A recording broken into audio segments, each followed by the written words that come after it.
अध्याय 5 हमारा पर्यावरण, पारिस्थितिक तंत्र में ऊर्जा का प्रवाह, our environment, energy flow in the ecosystem. कक्षा 9वीं में आपने पढ़ा था कि कानी मछली का प्राकृतिक आवास कुटुम्बसर गुफा है। उसी अध्याय में आपने कई और जीवों के प्राकृतिक आवास के बारे में भी जाना था।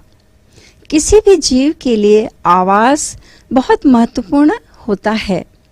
आवास के जैविक और अजैविक घटकों से जीवों का अंतर संबंध होता है जो उनके जीवन को प्रभावित करता है।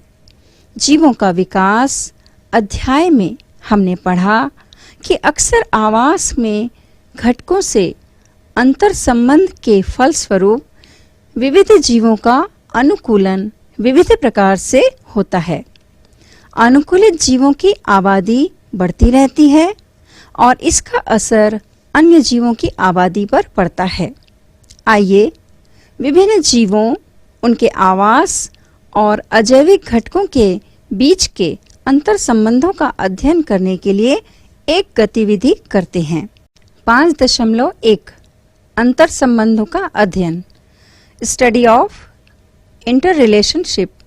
क्रियाकलाप 1, आप अपने घर या स्कूल के आसपास कोई बगीचे जैसी जगह चुन लें। ध्यान रखें कि जगह ऐसी हो जिसका अवलोकन आप 5 दिनों तक प्रत्येक दिन कम से कम 2 बार सुबह और शाम कर सकें। चयन की गई जगह के 1 मीटर लंबे व 1 मीटर चौड़े हिस्से को चिन्हांकित कर लें। गौर से अवलोकन करें कि चिन्हांकित हिस्से में क्या कोई कीड़ा मकोड़ा, कोई पक्षी, मेंढक या अन्य जीव नजर आ रहा है। नजर आने वाले जीवों के समूह का नाम लिखकर हर दिन उनकी संख्या अपनी कॉपी में नोट करें। जैसे पौधे 20, चींटियां 28 आदि। एक जीव की गिनती एक बार ही करने का प्रयास करें। मिट्टी को थोड़ा खोदकर भी जीवों को देखें। यदि चिन्हांकित जगह पर कोई पेड़ हो तो उसे भी पौधों के समूह में ही गिनें। अपने अवलोकन के आधार पर लिखें कि क्या आपको चिन्हांकित जगह पर कोई खाद्य श्रृंखला या खाद्य जाल नजर आया? क्या पूरे बगीचे में कोई खाद्य श्रृंखला या खाद्य जाल नजर आया? आपके इस इलाके में कौन कौन से जैविक व अजैविक घटक हैं? सुबह और शाम के जैविक व अजैविक घटकों में क्या अंतर है? 5 दिनों तक दिखने वाले हर एक जीव की कुल संख्या से प्रतिदिन के जीवों की औसत संख्या ज्ञात करें। जैसे कुल 50 चींटियां हों तो औसत संख्या है 10। इस संख्या को चुने गए क्षेत्र के क्षेत्रफल से गुणा करने पर उस क्षेत्र में चींटियों की आबादी ज्ञात की जा सकती है। अनुमान से बताएं कि क्या जीवों के लिए वहां पर्याप्त संसाधन हैं? किसी पर्यावरण के छोटे बड़े सभी जीव जंतु भोजन, प्रजनन और सुरक्षा जैसी आधारभूत आवश्यकताओं के लिए एक दूसरे पर और निर्जीव घटकों पर निर्भर रहते हैं। पर्यावरण और जीवों के बीच की इस निर्भरता का अध्ययन हम इन 2 आधारों पर कर सकते हैं। पहला, सजीव घटकों के बीच निर्भरता, विभिन्न प्राणियों में भोजन संबंध, जिसका अध्ययन हम खाद्य श्रृंखला, खाद्य जाल, पारिस्थितिक पिरामिड द्वारा करेंगे। दूसरा, सजीव और निर्जीव घटकों के बीच निर्भरता, पौधों और जंतुओं के जीवन पर मिट्टी, हवा, पानी, जलवायु, मौसम आदि का प्रभाव, जिसका अध्ययन हम पदार्थों के चक्र द्वारा करेंगे। ऊर्जा के प्रवाह का अध्ययन हम इन दोनों आधारों के सम्मिलित स्वरूप में करने का प्रयास करेंगे। खाद्य श्रृंखला, खाद्य जाल, पारिस्थितिक पिरामिड, पदार्थों का चक्र, पर्यावरण के घटकों में अंतर संबंधों को दर्शाने के लिए प्रारूप मात्र है, जिनसे हम किसी क्षेत्र विशेष के विविध जीवों और उनके पर्यावरण के बीच संबंधों को समझने का प्रयास करते हैं। यह प्रारूप हमें अनुमान लगाने व अलग-अलग क्षेत्रों का तुलनात्मक अध्ययन करने में मदद करते हैं। अध्ययन संबंधी आंकड़े जुटाने के लिए क्रियाकलाप एक जैसे तरीकों को अपनाया जाता है। 5.2 पारिस्थितिक तंत्र से अभिप्राय, मीनिंग ऑफ एन इकोसिस्टम। प्रकृति के घटकों में अंतर संबंध के कारण अपने आप संचालित एक व्यवस्था बन जाती है, जिसे हम पारिस्थितिक तंत्र कहते हैं। यह कतई जरूरी नहीं है कि यह व्यवस्था निरंतर एक जैसी बनी रहे। प्राकृतिक परिघटनाओं के फलस्वरूप इसमें लगातार बदलाव आता रहता है। मानवीय हस्तक्षेप से भी इसमें व्यापक परिवर्तन आ सकता है। इकोसिस्टम अर्थात पारिस्थितिक तंत्र शब्द का उपयोग सबसे पहले 1935 में A.G. टेंसले ने किया था। टेंसले के अनुसार पर्यावरण का अध्ययन उसके सभी जैविक और अजैविक घटकों के अंतर संबंधों के आधार पर बनी एक व्यवस्था अर्थात पारिस्थितिक तंत्र के रूप में किया जाना चाहिए।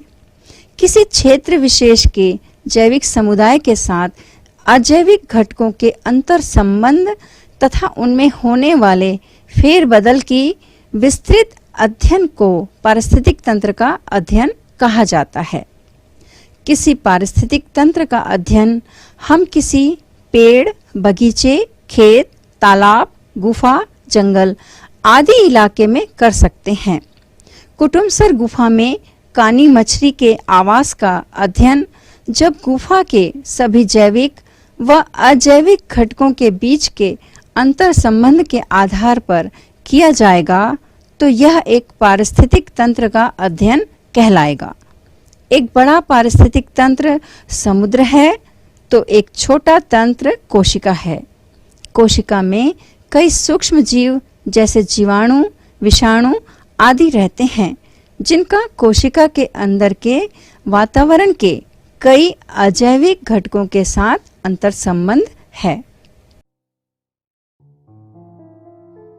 इकोसिस्टम उन सभी ऑर्गेनिजम्स का एक समुदाय होता है जो अपने आसपास के वातावरण में एक दूसरे पर निर्भर करते हैं। इकोसिस्टम की शुरुआत पेड़ पौधों से होती है जो वातावरण से कार्बन डाइऑक्साइड और पानी ग्रहण करते हैं।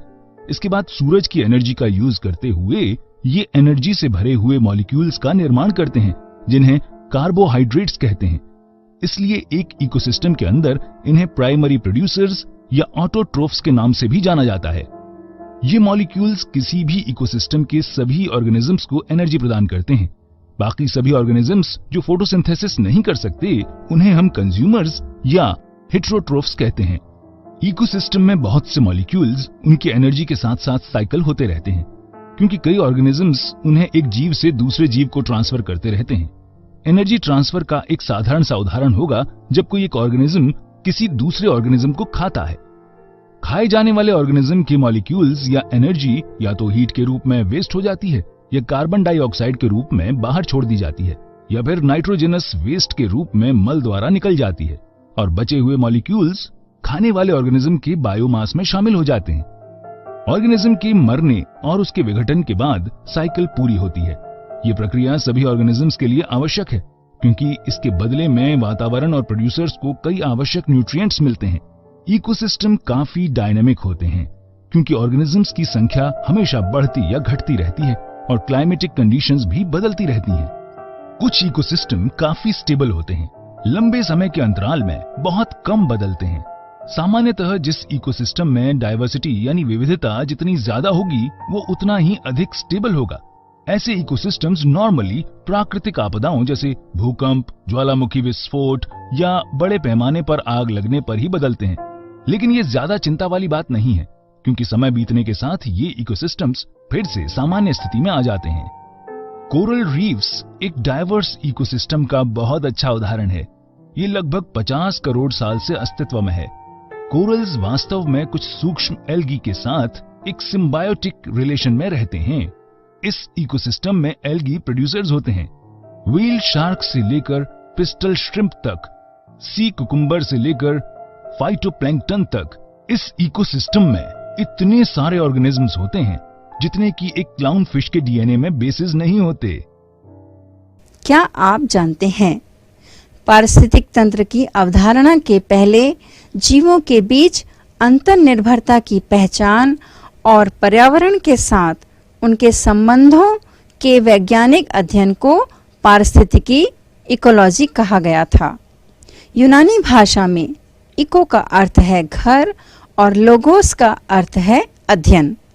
वैज्ञानिक अर्नेस्ट हैकल ने 1866 में इकोलॉजी शब्द का प्रयोग प्रकृति को एक घर की व्यवस्था के रूप में समझाने के लिए किया। 1869 में उन्होंने और अधिक विस्तार से परिभाषा दी। पारिस्थितिकी पौधों और जंतुओं का एक दूसरे से तथा उनके वातावरण से संबंधों का अध्ययन है। जीव वैज्ञानिकों के द्वारा इन अंतर संबंधों को समझने के लिए जीवों का जीवन चक्र, उनके प्रजनन संबंधी व्यवहार, परिजीविता, शत्रुओं से बचाव के तरीके आदि से संबंधित अवलोकन व अध्ययन किए जाते रहे हैं। चलिए एक पारिस्थितिक तंत्र के अध्ययन से अंतर संबंधों को समझने का प्रयास करते हैं। 5.2.1 धान के खेत का पारिस्थितिक तंत्र, ecosystem of A rice form. हम जानते हैं कि अधिकतर खाद्य श्रृंखलाएं पौधे से ही शुरू होती हैं। पौधे प्रकाश संश्लेषण के द्वारा सौर ऊर्जा को भोजन के रूप में रासायनिक ऊर्जा में बदल सकते हैं। इसलिए पौधों को उत्पादक प्रोड्यूसर कहा जाता है। अध्याय जैविक क्रियाएं भाग 1 में आप इसके बारे में विस्तार से पढ़ेंगे। एक खाद्य श्रृंखला में उत्पादक को छोड़कर सभी जीव उपभोक्ता कंज्यूमर हैं। किसी धान के खेत में प्रमुख उत्पादक धान के पौधे ही हैं। कई प्रकार के जीव धान के खेत में पनपते हैं, जिनमें से कई खेत की मिट्टी में तो कई खेत में भरे पानी में। कई धान के पौधे पर ही पनपते हैं तो कई समय समय पर खेत में आते जाते रहते हैं। हमें यहाँ एक पूरा पारिस्थितिक तंत्र नजर आता है। आइए इसका अध्ययन करने का प्रयास करते हैं। आपने धान का खेत देखा होगा। अपने अनुभव व चित्र 3 को देखकर बताएं कि धान के खेत में कौन कौन से अजैविक घटक हैं। धान के खेत के खाद्य जाल का एक उदाहरण चित्र 4 में दिया गया है। अपने साथियों से चर्चा करके लिखिए कि अजैविक घटकों पर जीवों की क्या कोई निर्भरता है, कैसे। इस खाद्य जाल में कौन कौन सी खाद्य श्रृंखलाएं हैं, कोई 5 छांट कर लिखिए। चित्र 3 में दी गई एक खाद्य श्रृंखला का विस्तृत अध्ययन करके जब 0.1 हेक्टेयर 1000 वर्ग मीटर क्षेत्रफल में जीवों की संख्या का पता लगाया गया तो उनके बीच का संबंध कुछ इस प्रकार मिला। 1 लाख धान के पौधे पर 1000 चूहे निर्भर करते हैं, 1000 चूहे पर 50 सांप निर्भर करते हैं और 50 सांप पर 5 बाज निर्भर करते हैं। इस उदाहरण के आधार पर साथियों से चर्चा करें और लिखें कि उपरोक्त खाद्य श्रृंखला में कौन कौन से जीव उपभोक्ता हैं। एक चूहा कितने धान के पौधों पर निर्भर है, एक बाज कितने सांपों पर निर्भर है। यदि चूहों को खत्म कर दिया जाए तो इसका प्रभाव धान के पौधों पर, सांप और बाज पर किस प्रकार पड़ेगा। उपरोक्त सवाल का उत्तर खाद्य जाल को ध्यान में रखकर देने का प्रयास किया जाए तो चूहे के खत्म होने का प्रभाव गिलहरी या शाकाहारी कीटों पर किस प्रकार पड़ेगा। किसी भी पारिस्थितिक तंत्र में जैव विविधता इतनी अधिक होती है कि खाने व खाए जाने के संबंध खाद्य श्रृंखला से नहीं बल्कि खाद्य जाल से पता लगाए जा सकते हैं। खाद्य श्रृंखला एवं खाद्य जाल में हम देखते हैं कि कुछ जीव पूर्ण रूप से पौधों पर तो कुछ अन्य जीवों पर निर्भर हैं, अर्थात हमें पोषण के अलग अलग स्तर नजर आते हैं। 5.2.2 पारिस्थितिक तंत्र और पोषक स्तर, इकोसिस्टम एंड ट्रॉफिक लेवल्स। धान के खेत के खाद्य जाल में आपको कई खाद्य श्रृंखलाएं मिली होंगी। हमने यह भी देखा कि धान के पौधों उत्पादकों से खाद्य श्रृंखलाओं की शुरुआत हुई है। इन पौधों को खाने वाले जीव जैसे चिड़िया, कीड़े, चूहे, खरगोश और गिलहरी है, ये प्राथमिक उपभोक्ता हैं। इनको खाने वाले कौन कौन से जीव हैं? ये जीव द्वितीय उपभोक्ता हैं। क्या इस खाद्य जाल में उपरोक्त जीवों को खाने वाले और जीव हैं? ऐसे जीव तृतीय उपभोक्ता हैं। इस प्रकार के समूहों में जीवों के अध्ययन का सामान्य प्रस्तुतिकरण करने के लिए इन्हें किसी न किसी स्तर पर माना गया और उन सभी स्तरों को पोषक स्तर कहा गया, जैसे उत्पादक, प्रोड्यूसर, प्रथम पोषक स्तर, फर्स्ट ट्रॉफिक लेवल, प्राथमिक उपभोक्ता, प्राइमरी कंज्यूमर, द्वितीय पोषक स्तर, सेकंड ट्रॉफिक लेवल, द्वितीय उपभोक्ता, सेकेंडरी कंज्यूमर, तृतीय पोषक स्तर, थर्ड ट्रॉफिक लेवल, तृतीय उपभोक्ता, टर्शरी कंज्यूमर, चतुर्थ पोषक स्तर, फोर्थ ट्रॉफिक लेवल, चतुर्थ अक्सर सर्वोच्च उपभोक्ता, quaternary, usually also top consumer, पंचम पोषक स्तर, फिफ्थ ट्रॉफिक लेवल।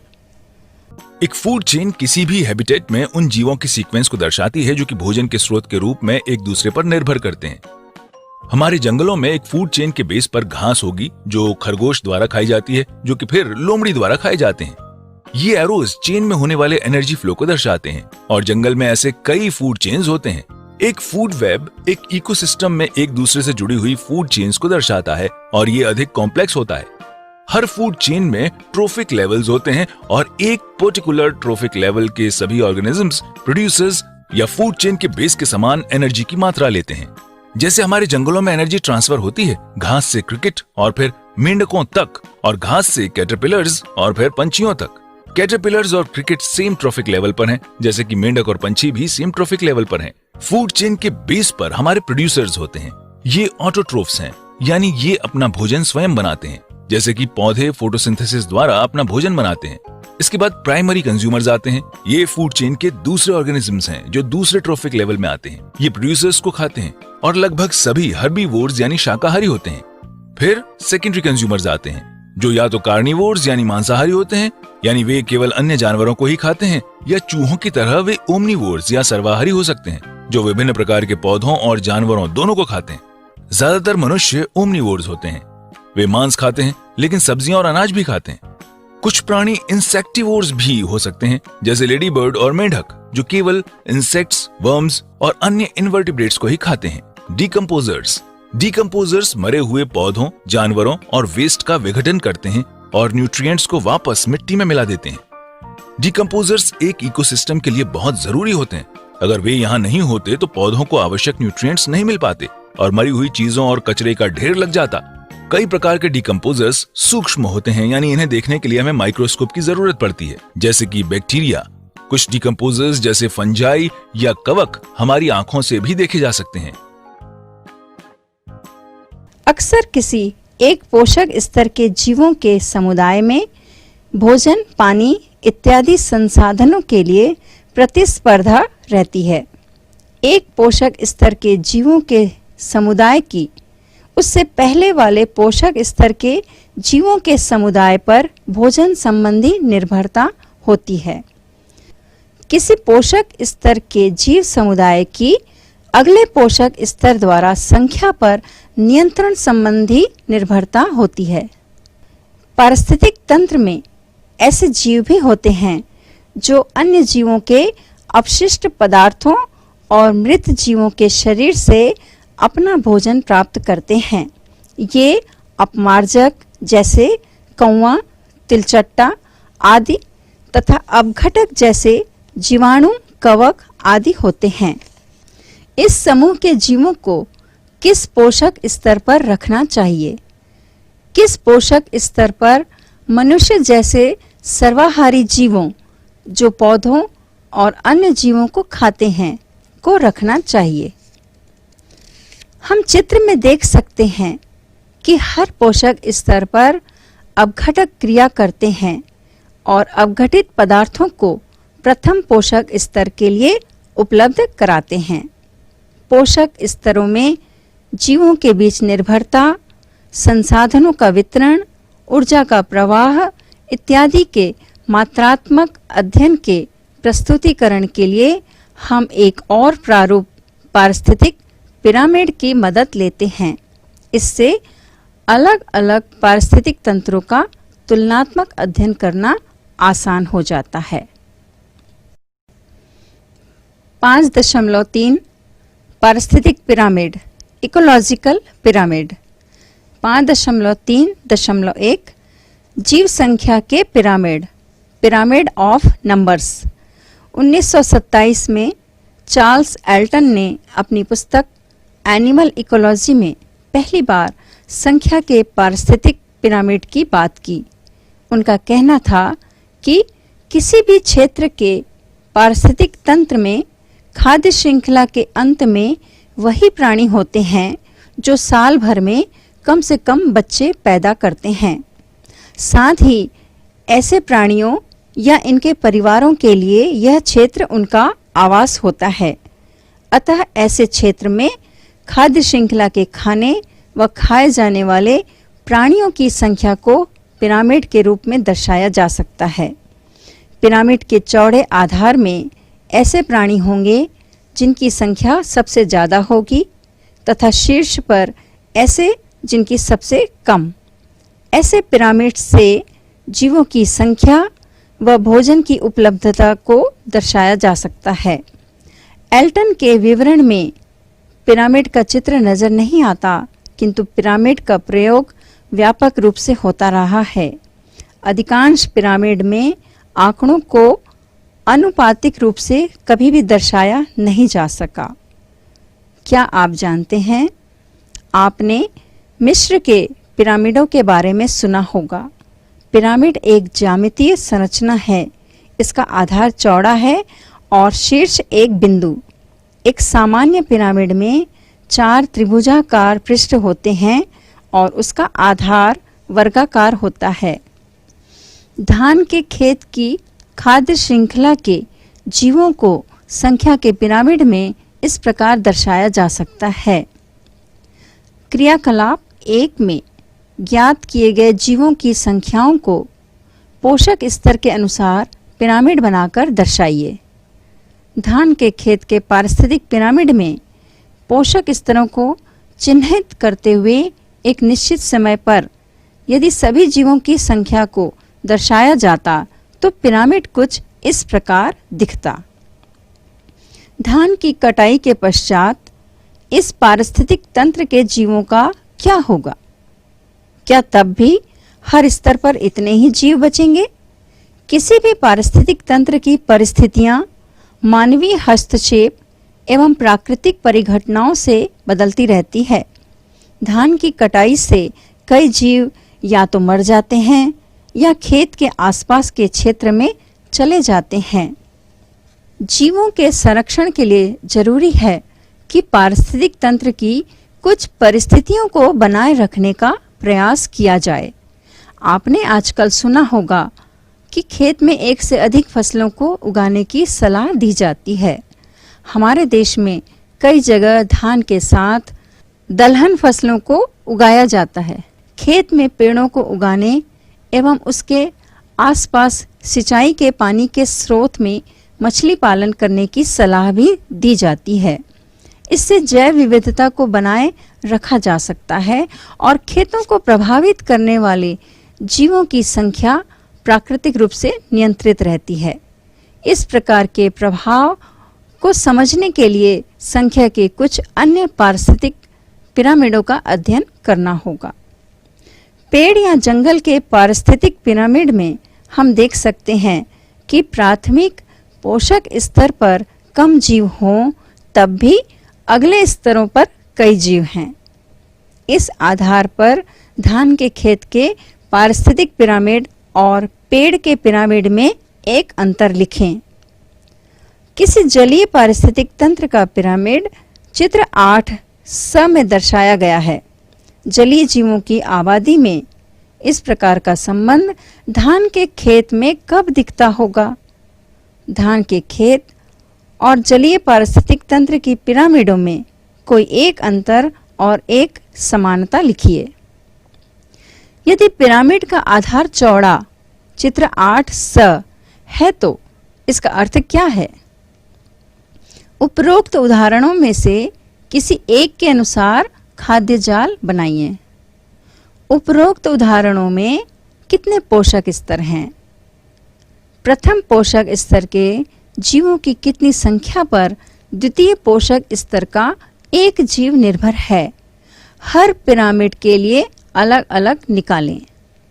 यदि पारिस्थितिक तंत्र में उत्पादकों की संख्या कम हो तो भी क्या अगले स्तर को पर्याप्त भोजन मिलेगा? 5.3.2 उत्पादकों की भूमिका एवं जीव भार, role of producers and biomass. किसी पौधे में सौर ऊर्जा से प्रकाश संश्लेषण द्वारा कार्बनिक यौगिकों का बनना एवं उनका संग्रह ही उस पौधे का प्राथमिक उत्पादन, प्राइमरी प्रोडक्शन है। प्रति इकाई जमीनी क्षेत्र के समूचे पौधों का किसी निश्चित समय पर लिया गया भार कुल प्राथमिक उत्पादन को दर्शाता है और यही किसी पारिस्थितिक तंत्र के उत्पादकों का सम्मिलित जीव भार, बायोमास भी कहलाता है। ऐसे ही अन्य पोषक स्तरों के लिए भी जीव भार ज्ञात किया जाता है। किसी खाद्य श्रृंखला में एक स्तर का जीव भार अगले स्तर के भोजन व ऊर्जा का स्रोत होता है। हर स्तर पर कितना भोजन उपलब्ध है, यह केवल जीवों की संख्या के पिरामिड से ही नहीं वरन जीव भार के पिरामिड से भी पता चलता है। धान के खेत और जंगल की संख्या के पारिस्थितिक पिरामिड अलग अलग हैं। क्या उनके जीव भार के पिरामिडों में भी ऐसा ही अंतर होगा? सोचकर लिखें। 5.3.3 जीव भार के पिरामिड, पिरामिड ऑफ बायोमास। कुछ पारिस्थितिक तंत्रों के जीव भार के पिरामिडों के उदाहरण इस प्रकार हैं। चित्र 9 में दर्शाए गए जीव भार के पिरामिड में मनुष्य को क्या तृतीय या द्वितीय पोषक स्तर पर रखा जा सकता है? स्पष्ट करें। तीनों पारिस्थितिक तंत्र के जीव भार के पिरामिड में कोई दो समानता लिखें। क्या जंगल के जीव भार के पिरामिड के अनुसार उपभोक्ता के पहले स्तर के लिए पर्याप्त भोजन मिल रहा होगा? जीव भार का सीधा संबंध भोजन की उपलब्धता से है। हम जानते हैं कि हमें भोजन से ऊर्जा मिलती है। जीव भार के पिरामिड को देखकर अनुमान लगाएं कि क्या द्वितीय पोषक स्तर को जितनी ऊर्जा मिल रही होगी, तृतीय या चतुर्थ पोषक स्तर को भी उतनी ही ऊर्जा मिल रही होगी। प्रथम पोषक स्तर से द्वितीय पोषक स्तर तक जीव भार कितना प्रतिशत घटा है? हर पिरामिड के लिए अलग अलग ज्ञात करें। 5.3.4 पोषक स्तर के द्वारा ऊर्जा का प्रवाह, energy flow through trophic levels. प्रत्येक पोषक स्तर को मिलने या दूसरे पोषक स्तर में जाने वाली ऊर्जा को ज्ञात करना बहुत मुश्किल है। अतः हम प्रायः जीव भार व प्राथमिक उत्पादन के आधार पर ही ऊर्जा के अनुमानित प्रवाह को दर्शाने का प्रयास करते हैं। आइए जीव भार के पिरामिड के आधार पर ही हर स्तर को मिलने वाली अनुमानित ऊर्जा के प्रतिशत को ज्ञात करने का प्रयास करें। सामान्यतः पौधों में प्राप्त होने वाली सौर ऊर्जा का लगभग 1% भाग प्रकाश संश्लेषण द्वारा खाद्य पदार्थों की रासायनिक ऊर्जा में परिवर्तित होता है। इसके भी 10% भाग पौधों को खाने वाले प्राथमिक उपभोक्ताओं को उपलब्ध होता है, अर्थात सौर ऊर्जा का 0.1%। प्राथमिक उपभोक्ताओं में खाए हुए भोजन का लगभग 10% ही जैव भार में बदलता है, जो अगले स्तर के उपभोक्ता को उपलब्ध हो पाता है। अर्थात ऊर्जा परिवर्तन की दक्षता लगभग 10% होती है। ऊर्जा परिवर्तन की दक्षता अलग अलग पारिस्थितिक तंत्रों में अलग होती है और 2 से लेकर 24% तक के आंकड़े शोधकर्ताओं ने प्राप्त किए हैं। पौधों में प्रकाश संश्लेषण द्वारा सौर ऊर्जा का संग्रहण होता है। ऊर्जा की कुछ मात्रा जैविक क्रियाओं को चलाने में काम आती है, तो कुछ जीव के शरीर से बाहर निकल जाती है। इस प्रकार अगले स्तर के उपभोक्ता के लिए ऊर्जा की बहुत कम मात्रा उपलब्ध हो पाती है। अर्थात लगभग सभी पारिस्थितिक तंत्रों के लिए ऊर्जा का पिरामिड सीधा होगा, क्योंकि सबसे ज्यादा ऊर्जा उत्पादकों के स्तर पर ही होगी। इससे एक और बात स्पष्ट होती है कि पारिस्थितिक तंत्र कितना ही विविध क्यों न हो, उनमें कुछ बुनियादी समानताएं हैं। ऊर्जा का प्रवाह ऐसी समानता को दर्शाता है। सामान्यतः किसी खाद्य श्रृंखला में कितने पोषक स्तर होते हैं? ऐसा क्यों होता होगा? क्रियाकलाप 1 में अपने अवलोकन के आधार पर आपने जो खाद्य श्रृंखला बनाई थी, उसमें कितने पोषक स्तर थे? धान के खेत की खाद्य श्रृंखला में अधिकतम कितने पोषक स्तर हैं? यदि धान के खेत में उत्पादकों के स्तर के प्रति हेक्टेयर पर 5000 किलो कैलोरी ऊर्जा है, तो 0.5 किलो कैलोरी ऊर्जा तक खाद्य श्रृंखला में अधिकतम कितने स्तर होंगे? गणना कीजिए एवं पिरामिड बनाकर दर्शाइए। ध्यान रखें कि हर स्तर पर 10% ऊर्जा ही है। क्या आपके द्वारा बनाई गई खाद्य श्रृंखला में भी इतने ही स्तर हैं? कोई भी खाद्य श्रृंखला ऊर्जा के प्रवाह का एक मार्ग दर्शाती है। खाद्य जल ऊर्जा के प्रवाह के कई मार्गों को दर्शाता है।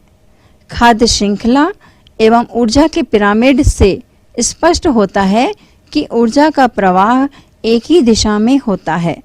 अर्थात प्रथम स्तर को ही देखें तो पौधों द्वारा उपयोग में लाई गई ऊर्जा पुनः सौर ऊर्जा में परिवर्तित नहीं होती। पोषक स्तरों में ऊर्जा के प्रवाह को दर्शाने के लिए चित्र 11 की मदद ली जा सकती है। सोचें और चर्चा करें कि क्या हर पोषक स्तर पर ऊर्जा का ह्रास होता होगा? याद कीजिए कि अध्याय 3 में आपने ऊर्जा के रूपांतरण के बारे में अध्ययन किया था। चित्र 11 के अनुसार ऊर्जा के प्रवाह में अब घटकों की क्या भूमिका होती होगी? क्या आप जानते हैं अपघटित होने वाले पदार्थों से भी खाद्य श्रृंखला एवं खाद्य जाल शुरू हो सकता है। इसके एक उदाहरण के बारे में आपने कानी मछली के आवास में जाना था।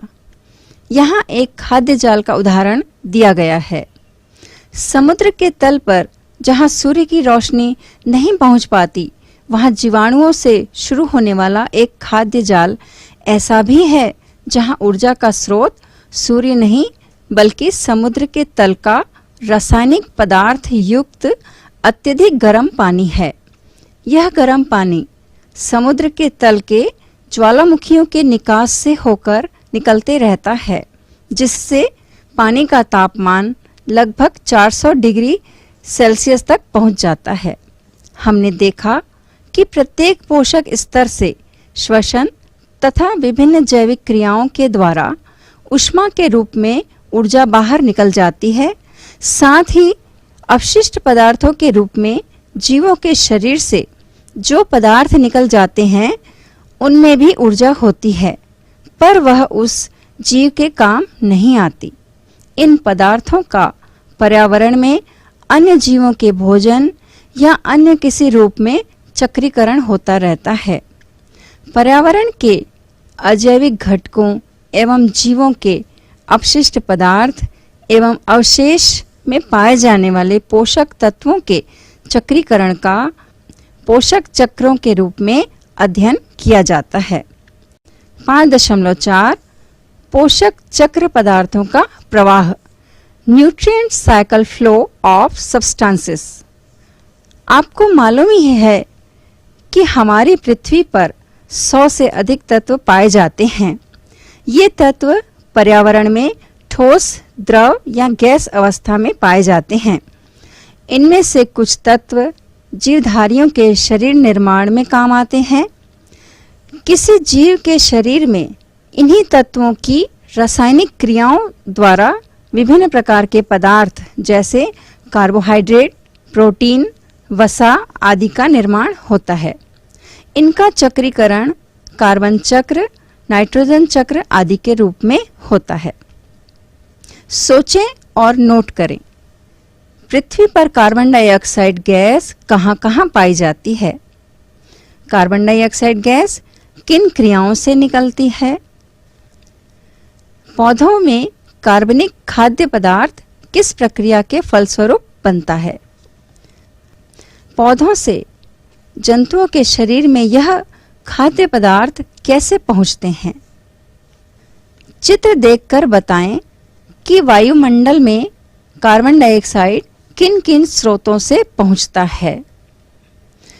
प्रकृति में कार्बन का चक्र कार्बन डाइऑक्साइड के गैसीय चक्र के रूप में चलता रहता है। हरे पौधे प्रकाश संश्लेषण क्रिया में वायुमंडल की कार्बन डाइऑक्साइड से जटिल खाद्य पदार्थ बनाते हैं। इन पदार्थों का कुछ भाग कोयला, चूना पत्थर आदि के निर्माण में व्यय हो जाता है, किंतु इन सभी कार्बनिक पदार्थों के दहन से कार्बन डाइऑक्साइड पुनः वायुमंडल में चली जाती है। पौधों और जंतुओं की श्वसन क्रिया द्वारा भी कार्बन डाइऑक्साइड वायुमंडल में चली जाती है। जब जंतु पौधों को खाते हैं तब कार्बनिक पदार्थ जंतुओं में पहुंचते हैं। अंत में सूक्ष्म जीवों द्वारा मृत कार्बनिक पदार्थों के अपघटन से पौधों और जंतुओं के मृत शरीर एवं अंगों के सड़ने आदि से कार्बन डाइऑक्साइड वायुमंडल में चली जाती है। इस प्रकार प्रकृति में कार्बन का एक चक्र चलता रहता है। 5.5 पारिस्थितिक तंत्र में मनुष्य का हस्तक्षेप, ह्यूमन इंटरवेंशन इन इकोसिस्टम। किसी भी पारिस्थितिक तंत्र पर मनुष्य कई तरह से प्रभाव डालता है। कार्बन के चक्रीकरण को ही देखें तो जीवाश्म ईंधनों के अत्यधिक उपयोग से पर्यावरण में कार्बन के ऑक्साइडों की मात्रा बढ़ने लगी है। साथ ही हवा में कार्बन के कणों की मात्रा भी अधिक हो रही है। सोचें, चर्चा करें और नोट करें, किन अजैविक घटकों पर मनुष्य का प्रतिकूल प्रभाव पड़ा है? किन जैविक घटकों को मनुष्य ने प्रभावित किया है? धान के खेत के खाद्य जाल का उदाहरण लें तो मनुष्य अपने फायदे के लिए दूसरे पोषक स्तर के कई जीवों को खत्म कर देता है। ऐसा करने पर उस पारिस्थितिक तंत्र पर क्या प्रभाव पड़ेगा? यदि धान के खेत की खाद्य श्रृंखला में किसी नई प्रजाति का जीव शामिल हो जाए तो क्या होगा? कीटनाशी दवाओं के प्रयोग से यदि हर धान के पौधे में 0.01 मिलीग्राम आर्सेनिक जमा हो जाता है तो 30 धान के पौधों में कितने मिलीग्राम आर्सेनिक जमा होगा? अगर हर दिन आप लगभग 30 पौधों से प्राप्त दानों को खाते हैं सोचिए कितना आर्सेनिक आपके शरीर में पहुंचता है।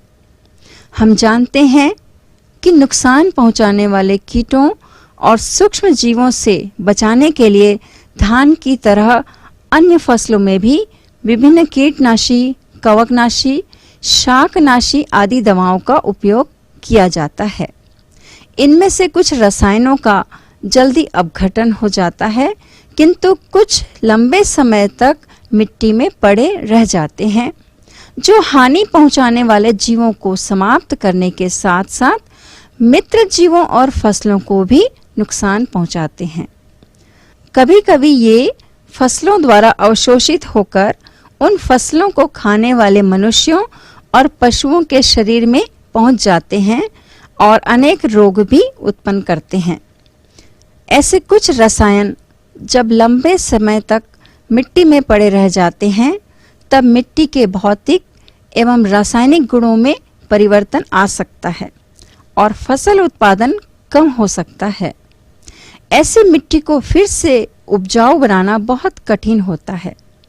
अतः पर्यावरण को हानि पहुंचाने वाले कृत्रिम तरीकों एवं रसायनों का उपयोग विशेषज्ञों की सलाह से कम किया जाना चाहिए, ताकि हमारा पर्यावरण और हम सुरक्षित रह सकें।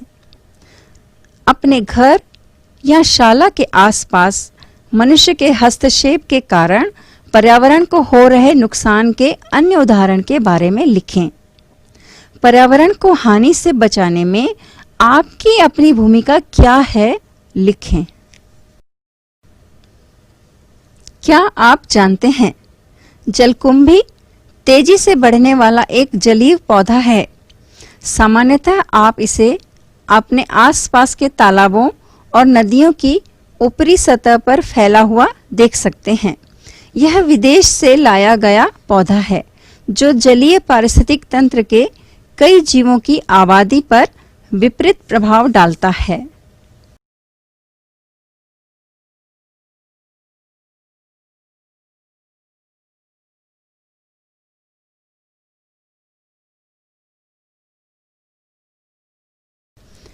हमने सीखा, किसी पर्यावरण के सभी जीव जंतु एक दूसरे पर और निर्जीव घटकों पर निर्भर रहते हैं। पारिस्थितिक तंत्र वातावरण के सभी जैविक और अजैविक घटकों के पूर्ण समन्वय से बनी व्यवस्था या तंत्र है। लगभग सभी पौधे सौर ऊर्जा को प्रकाश संश्लेषण द्वारा अपने तथा कई अन्य जीवों के लिए खाद्य अर्थात रासायनिक ऊर्जा के रूप में परिवर्तित करते हैं, अतः ये उत्पादक हैं। किसी पौधे में प्रकाश संश्लेषण द्वारा कार्बनिक यौगिकों का बनना एवं उनका संग्रह उस पौधे का प्राथमिक उत्पादन है। एक खाद्य श्रृंखला में उत्पादक को छोड़कर सभी जीव उपभोक्ता हैं। किसी पारिस्थितिक तंत्र में जीव भार, जीव संख्या तथा ऊर्जा संबंधी आंकड़ों को पारिस्थितिक पिरामिडों के द्वारा दर्शाया जाता है। किसी पारिस्थितिक तंत्र के उत्पादकों का कुल प्राथमिक उत्पादन ही सम्मिलित जीव भार होता है। किसी पारिस्थितिक तंत्र में पौधे प्राप्त होने वाली सौर ऊर्जा का लगभग 1% भाग प्रकाश संश्लेषण द्वारा खाद्य ऊर्जा के रूप में परिवर्तित करते हैं। पौधों को खाने वाले प्राथमिक उपभोक्ताओं में खाए हुए भोजन का लगभग 10% ही जीव भार में बदलता है। जीवधारियों के शरीर निर्माण में काम आने वाले तत्वों का प्रकृति में चक्रीकरण होता रहता है। मुख्य शब्द कीवर्ड्स: पारिस्थितिकी, पारिस्थितिक तंत्र, स्तर, पारिस्थितिक पिरामिड, जीव भार, पोषक पदार्थों का चक्र।